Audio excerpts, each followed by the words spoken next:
And as she watches her husband, as you watch her husband try to fend off his teammate, Ashley Judd, very nervous. She knows how much her husband wants us. All weekend, Dario has said, we've had miscues, we've had mistakes, we've had misfortunes.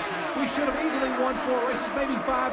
Maybe we should be champion this year. We got an incident, big incident, turn 4. Danica Patrick has made contact with the wall. Two cars involved. One of them is certainly the target Chip Ganassi car, Danica Patrick. All right, take your time. You're fine. The car's not burning. You're fine.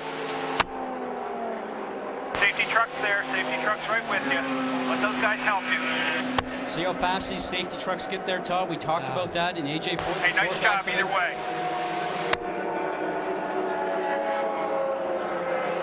The good news is Danica is up. She is moving. The driver for Ray Hall Letterman drove a fantastic race. But Scott, you're a genius. You called it. You said this is too close at too high of speeds. This is an accident waiting to happen. She does not want to get in the safety car. She wants to make the walk back. Walk back, but certainly has to go into the hospital. Be checked out right there. A lot of disappointment. Very disappointed Jaques Lazier. Just lives down the road. He's been speaking with the team. Maybe an opportunity for him there next year, and so dedicated that he wants to do this so bad. He said, you know something, if I have the opportunity to drive for this team next year, I will move to Indianapolis. Jaques Lazier, truly one of the great guys. Here it is one more time. Danica on the high side. Oh, we saw that earlier, Scott. Cars just start to slide when you start to come off that last portion of the turn. Looks like maybe Jaques Lazier's car started to walk up, and we're only talking maybe 6 inches, Todd. We'll have to go back and look at that replay a few more times. Watch in relation to the white line on the bottom. The 10 car looks like it just moves up only 6 or 8 inches and just enough to touch tires, and off you go. On board with Danica, this is how it looks from her perspective. She just got the run on Jaques Lazier coming out of 2 over all those bumps down the backstretch. So close right there all the way. Looks like the line's going straight. Just creeps right up there and gets that left rear. You called it. You said they were going to touch. That is so hard. I have had that hit so many times. Listen to this. You know something? Up, the wing goes off, the back of the gearbox is there. Now, all those pieces stay attached, Todd. The wheel, the wing, and everything of that nature, all those large pieces, because of all the attachments they have, the cables, the swims that actually are there to retain those pieces of the car to the main part of the car. Those parts are not flying around the racetrack. We had the safer barrier up there, so that's always got to help as we check in quickly with Jamie Little. Well, Todd, we were talking about Jaques Lazier. He's having a great day. It's his 50th IndyCar race, and he was leading some laps. But, Chip, I know you're very frustrated. What did you see there? Well, it's unfortunate, Jamie. I mean, he's been on the radio all day long saying that girl's been just pinching him down all the time, and she comes by you and pinches you down the white line. She comes by and pinches you down the white line. There's no place for him to go.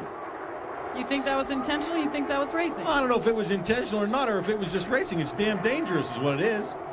Is everything all right? Did you hear him on the radio? No, he's fine. He's fine. But he said, look, he said, I'm at the white line and she's coming down on me. Where's he supposed to go? Maybe that was just a little retaliation because we saw Danica Patrick come below the white line, be pushed down. So we'll have to wait and see what Danica has to say about it. And right now we go to Vince Welch. Well, with Ray Leto, Danica's engineer, Chip saying that Danica was pinching him. How did you see it, Ray? Well, you know, we've been running with Lazier all day, and he's been kind of all over the place. He's chopped her once or twice. Looked like to me, from where I was seeing it, he understeered up into her rear tire.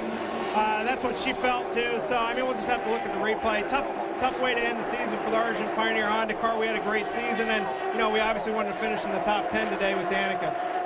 Thanks, Ray.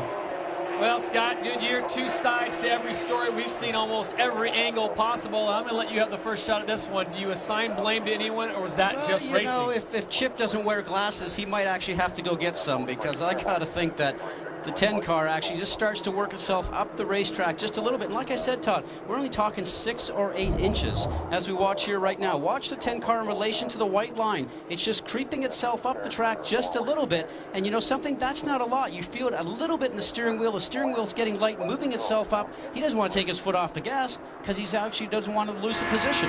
Here's another replay. Remember we talked about going over the bumps, getting a good run, going down in turn 3, and so close right there. That's enough to tell you that this is an accident waiting to happen. But I'll play devil's advocate. Look how close he is to the white line. He really has nowhere to go. And I there's space there. Watch this. He's got about a half a car width down there, but it's up to the guy in the bottom that if he cannot continue to keep his line, he's got to start to take his foot off the gas and get the pressure back on the front wheels to get the car to grip around the turn.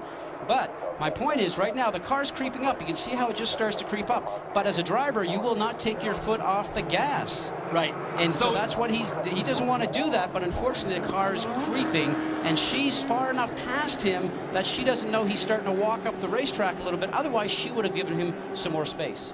Come out was because of Jaques Lazier and Danica Patrick coming together. Danica is still inside getting her elbow iced. She took quite an impact there, but we do have Jaques Lazier. Jacques, we're going to show you the replay here. We want to get your perspective. We've heard everybody else's opinion on the matter. Okay. Well, I mean, I'm sitting down right by the white line down there, and it still doesn't look like I'm moving up any, very little bit, and I just basically had nowhere to go. I mean, at this point in the race, you're obviously, the tires are getting old, everything's getting old, you're running as hard as you can, and unfortunately happened to me one time previous, too. We went into the corner, and she ran me right down to the white line, and pushed off and almost hit her one other time. It's just, you know, Brian always says you have to give each other room out there, and that's just a situation that I guess stubborn with a couple laps left that she didn't want to give me any room and pinch me down, and there's the result. Well, it was a great run for you today until the moment. Congratulations, your 50th IndyCar race today. It's not the way I wanted to end it, and obviously for Target Chip Ganassi Racing and Breast Awareness Month, you know, Breast Cancer Awareness Month, I wanted to finish where we were running. We were running in the top 10, a strong run, just everything I wanted, but unfortunately it ended the wrong way. Thanks, Jacques. Rest up, and we'll see you hopefully back next season. And we just heard Jaques Lazier's side of the story. Now we're going to hear from Danica Patrick. She has been released. She has some ice on her elbow, a little bit sore. But Danica, we're going to show the replay right now, and you tell us what you saw and felt. Okay, here we go.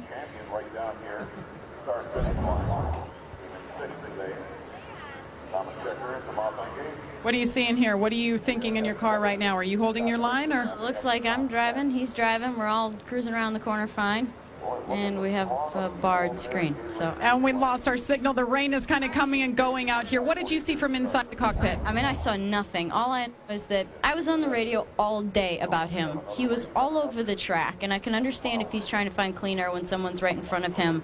But he would be out the track by himself and all over the place, cutting the air from me, which is basically like cutting me off. And I was complaining all day on the radio about him. And it's no wonder he jumps around ride to ride. I mean, he just, you know, like, it's so frustrating. I mean, you go out there and you just want to race clean, and this guy is just all over the place. So, needless to say, I'm pretty frustrated. I didn't want to end the year like this, but you know, I just hope it was a good show for all the fans and for our sponsors. Argent had an enormous amount of people here, and Honda and Pioneer are also based here. So, you know, hopefully it was a good race for them to watch. It's too bad we couldn't take it home. I think that, you know, when you can see the leaders right in front of you, you always feel like you have a chance. I was glad there was a yellow at the end, and it's an unfortunate ending.